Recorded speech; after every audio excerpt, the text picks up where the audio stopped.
चौथा दिन। सभी भक्तों को मेरा कोटि कोटि प्रणाम और सभी आदरणीय पर्व को मेरा कोटि कोटि प्रणाम। और दोस्तों आज है चौथा दिन, तो चलिए आज मैं आप सभी को चौथा अध्याय कुष्मांडा माँ का दिन है और आज पंचमी तिथि भी है दोस्तों। तो मैं बता दूं कि आज दोनों तिथि एक ही दिन है, दो नवरात्र एक ही दिन है। माँ कुष्मांडा जी का भी दिन आज ही है और साथ में आपको बता दें दोस्तों कि स्कंद माता का भी आज ही कथा सुनाएंगे। दोनों अध्याय एक ही में सुना देती हूँ, ठीक है, क्योंकि आज चतुर्थी पंचमी तिथि एक ही में लगा है। ओके, तो चलिए दोस्तों आप सभी को सुनाती हूँ। चौथा अध्याय कुष्मांडा माँ। सुरा संपूर्ण कलशम रुधिरा पलोदमेव च दाधारम पद्भाया कुष्मांडा शुभदास्तु मे। माँ दुर्गा जी के चौथे स्वरूप का नाम कुष्मांडा है। अपनी मंद हल्की हंसी द्वारा अंड अर्थात ब्रह्मांड को उत्पन्न करने की कारण इन्हें कुष्मांडा देवी के नाम से अभिहित किया गया है। अब जब सृष्टि का अस्तित्व नहीं था, चारों ओर अंधकार ही अंधकार था, तब इन्हीं देवी ने अपने ईसत्य हास्य से ब्रह्मांड की रचना की थी। अतः ये ही सृष्टि के आदि स्वरूपा आदि शक्ति और इनका निवास सूर्यमंडल के भीतर के लोक में है। सूर्यलोक में निवास कर सकने की क्षमता और शक्ति केवल इन्हीं में ही है। इन्हीं के तेज और प्रकाश से दशों दिशाएं प्रकाशित हो रही हैं। ब्रह्मांड की सभी वस्तुओं और प्राणियों से अवस्थित तेज इन्हीं की छाया है। इनकी 8 भुजाएं हैं, अतः ये अष्टभुजा देवी के नाम से भी विख्यात है। इनके 7 हाथों में क्रमशः कमंडलू, धनुष, बाण, कमल, पुष्प, अमृतपूर्ण, कलश, चक्र तथा गदा। 8वें हाथ में सभी सिद्धियों और निधियों को भी देने वाली जपमाला है। इनका वाहन सिंह है। संस्कृत भाषा में कुष्मांड कुम्हारे को कहते हैं। बलियों में कुम्हार की बलि इन्हें सर्वाधिक प्रिय है। इस कारण से भी यह कुष्मांडा कही जाती हैं। नवरात्रि के पूजन के चौथे दिन कुष्मांडा देवी की स्वरूप की उपासना की जाती है। इस दिन साधक का मन अनाहत चक्र से अवस्थित होता है, अतः इस दिन उसे अत्यंत पवित्र और अचल मन से कुष्मांडा देवी के स्वरूप को ध्यान में रखकर पूजा उपासना करनी चाहिए। माँ कुष्मांडा की उपासना से भक्तों के समस्त रोग शोक विनष्ट हो जाते हैं। इनकी भक्ति से आयु, यश, बल, आरोग्य की वृद्धि होती है। माँ कुष्मांडा की उपासना मनुष्य के आदियों व्याधियों से सर्वथा विमुक्त करके उसे सुख और समृद्धि उन्नति की ओर ले जाने वाली, अतः अपनी लौकिक परलौकिक उन्नति चाहने वालों को इनकी उपासना में सदैव तत्पर रहना चाहिए। पांचवा दिन स्कंद माता सिंहासन गता नित्यं पद्माश्रित करद्वया शुभदास्तु सदा देवी स्कंद माता यशस्विनी। माँ दुर्गा जी के 5वें स्वरूप को स्कंद माता के नाम से जाना जाता है। ये भगवान स्कंद कुमार कार्तिकेय के नाम से भी जाने जाते हैं। ये प्रसिद्ध देवासुर संग्राम में देवताओं के सेनापति बने थे।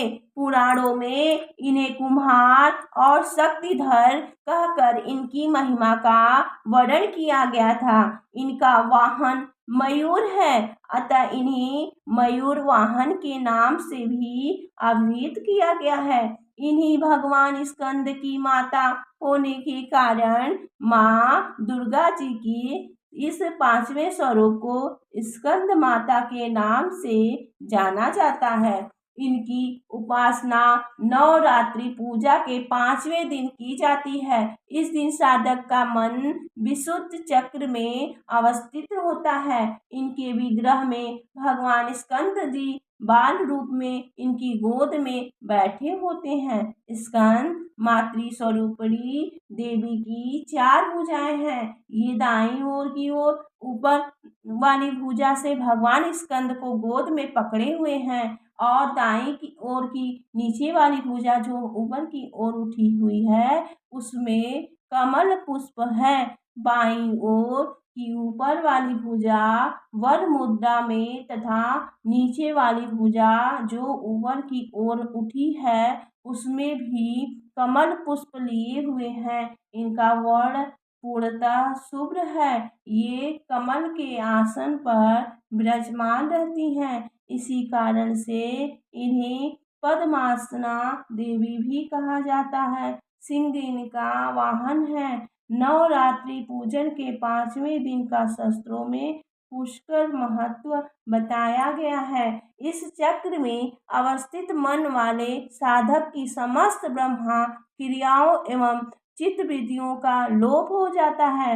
वह विशुद्ध चैतन्य स्वरूप की ओर अग्रसर हो रहा होता है। उसका मन समस्त लौकिक सांसारिक मायावी बंधनों से विमुक्त होकर पद्मासन माँ स्कंद माता के स्वरूप में पूर्णतः तल्लीन होता है। माँ स्कंद माता की उपासना से भक्त की समस्त इच्छाएं पूर्ण हो जाती है। इस मृत्यु लोक में ही उसे परम शांति और सुख का अनुभव होने लगता है। उसके लिए मोक्ष का द्वार स्वमेव सुलभ हो जाता है। स्कंद माता की उपासना से बाल स्वरूप स्कंद भगवान की उपासना भी स्वयं हो जाती है। यह विशेषता केवल इन्हीं को प्राप्त है। अतः साधक को स्कंद माता की उपासना की ओर विशेष ध्यान देना चाहिए। सूर्यमंडल अधिशास्त्री देवी होने के कारण इनका उपासक अलौकिक तेज एवं कांति से संपन्न हो जाता है। एक अलौकिक ब्रह्मा मंडल अदृश्य भाव से सदैव उसके चतुर्दिगी परिव्याप्त रहता है। यह ब्रह्मांडल प्रतिक्षण उसके योगक्षेम का निर्वह करता रहता है। उपासक को एकाग्र भाव से मन को पवित्र रखकर माँ की शरण में आने का प्रयत्न करना चाहिए। इस घोर भव सागर के दुखों से मुक्ति पाकर मोक्ष का मार्ग सुलभ बनाने का उससे उत्तम उपाय दूसरा नहीं है। प्रेम से बोलिए भक्तों, प्रेम से बोलिए भक्तों, जय माता दी। माता रानी आप सभी की हर मनोकामनाएं पूर्ण करें, सभी को स्वस्थ रखें, निरोग रखें। इसी कामना के साथ आज की कथा समाप्त है। मिलती हूँ एक नए वीडियो में, एक नए जानकारी के साथ, एक नए पाठ के साथ। तब तक के लिए प्रणाम। जय माता दी। सभी को चौथा नवरात्र की, 5वां नवरात्र की बहुत बहुत शुभकामनाएं। माता रानी आप सभी सब परिवार सभी को स्वस्थ रखे, मस्त रखे और अपने घरों में व्यस्त रखे। इसी के साथ आज मैं आप सभी के बीच में भक्तों लेकर आई हूँ चौथा और 5वां अध्याय। क्योंकि आज चतुर्थी भी है, पंचमी तिथि भी है, तो दोनों नवरात्र एक ही दिन है। तो चलिए प्रारंभ करती हूँ। अगर हमसे कोई भी गलती हो रही है पढ़ने में कथा, तो मैं आप सभी से क्षमा प्रार्थी हूँ और सबसे पहले अपनी माता से भी क्षमा प्रार्थी हूँ। इसी के साथ प्रेम से बोलिए सभी भक्तों को जय माता दी।